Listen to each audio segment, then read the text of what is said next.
Hey guys, what's going on? So I just wanted to give my top 15 rankings for the running backs in fantasy football. And this is going to take into consideration some statistics from a fantasy perspective, but it is just going to be also based on my overall thoughts in terms of just some basic predictions for the next season. So going to get started with number one. Really, I think this is a no-brainer. You have Christian McCaffrey, number one at pretty much anything, whether it's total points in fantasy, average points, total yards, average yards, overall carries. We know that San Francisco really has a run-heavy offense, so I think we'll obviously get the same thing next year. And then next, I would have Kyren Williams at number two. So when you look at his average, by far he is the number two running back. And I think in terms of just having a breakout season last year, we could even get the same, if not a better outlook for Kyren this year. Number three, I'd have Jonathan Taylor. I think coming off of his injury, looking at what he's done in the past, having some really good breakout seasons, I think we likely are going to see a good year from Jonathan Taylor. You have a healthy Richardson coming back, so I think the Colts are going to be a pretty good team to look out for. And just in his return last year, I think he still did pretty decent. At number four, I would have Breece Hall. I think really too much hype is being put into really the story with Aaron Rodgers coming back. But you do have a good team with the Jets, and you do have a pretty good, consistent history in terms of just average fantasy points stats for Breece Hall. So I do like him at four. Number five, I have Travis Etienne Jr. Really good when it comes to carries, although he'll likely be a little bit more efficient this year. And really besides that, I really think you have a little bit of a ceiling with Etienne. I don't think he's going to do anything different than what he's done previously. At number six, I have him a lot higher than where he usually at. Really great rookie season. I think the only thing that really hurt him in hindsight was missing a lot of games, but really had some pretty tremendous breakout games. You have that game where he scored about over 50 points. And I think you do have a little bit of a split with him and Mostert, so that is a little bit of a concern. But looking at what they both did last year, I really don't think it's going to be that much to worry about. And then following this, I of course have Mostert. Really, I think the Dolphins are going to continue to have a dominant offense in addition to pretty dominant running performances. I still think we could get another good year from Mostert. You even have a good history from him. And then at number eight, I would have Barkley. I do like him with the Eagles. I do think that is going to elevate him coming from the Giants, and he has always been a powerhouse running back. And then at nine, just really right behind Barkley, I have Derrick Henry.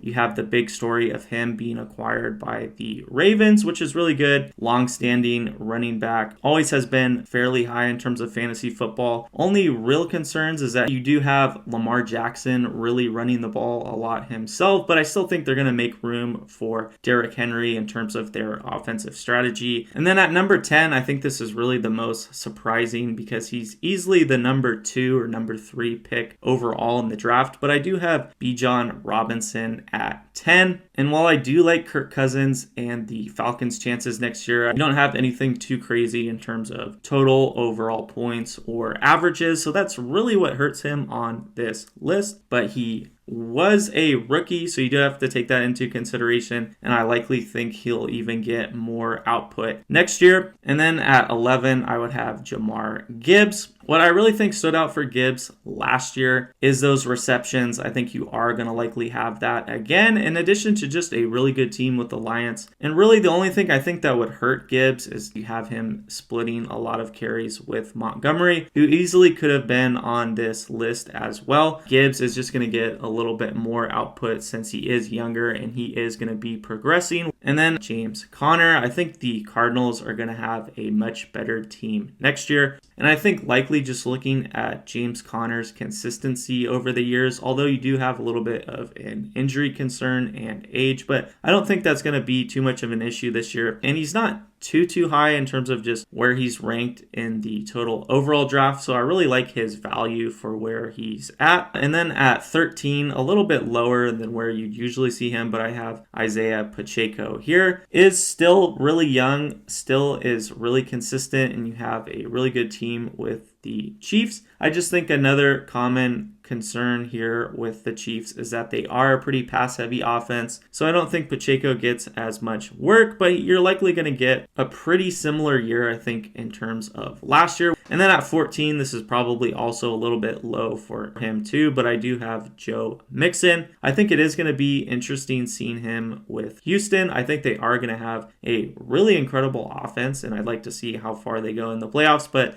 just in terms of fantasy, you still have pretty good stats. Really, if I'm just being picky, I think you could have somewhat of a problem with the Texans having 3 powerhouse receivers. So it's possible they're just going to be an extremely pass-heavy offense, but I don't think that's really going to be that much of an issue. I think if anything, it could open up for a lot of big runs. And then at 15, I still like James Cook. I think especially with the Buffalo Bills situation in terms of losing their top 2 wide receivers, they're likely going to rely on some of those same guys such as Kincaid or James Cook. And whether it's in terms of receptions or just him running the ball a little bit more often than what we've seen, I think that's definitely possible. So that's my top 15, but feel free to let me know your thoughts on this, whether it's your list or just different thoughts on these guys, and I'll see you later.